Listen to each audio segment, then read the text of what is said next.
Hi friends, అందరూ ఎలా ఉన్నారు? బాగున్నారా? ఈరోజు వచ్చేసి నేను రాగి పిండి దోశ ఎలా చేయాలో చూపిస్తున్నాను.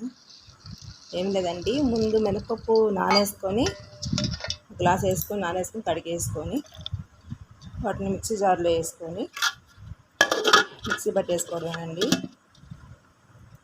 మిక్సీ అలా పట్టాక కొంచెం నేను ఫ్రై అటుకులే ఉన్నాయి, ఊర టేస్ట్ కోసం అలా వేసాను. ఏమైనా వేసుకోవచ్చండి, బాగానే ఉంటాయి. అవి వేసానండి కొంచెం. అలాగే ఒక గ్లాసు మినపప్పుకి 2 గ్లాసులు రాగి పిండి వేసానండి. నేనైతే అలా వేసాను, మీరు ఎలా వేస్తారో నాకు తెలియదండి. ఎలా వేస్తారో కామెంట్ బాక్స్లో కామెంట్ చేయండి. నాకైతే అలా వేసాను, మరి అలా వచ్చిందండి పిండి. పలుచగా బాగా వచ్చింది.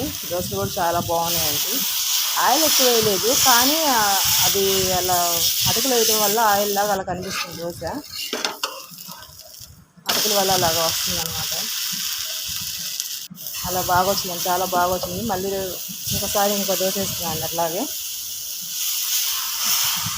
చాలా బాగా వచ్చింది, పెనం కంటుకోకుండా బాగా వచ్చేసాయండి దోశలు.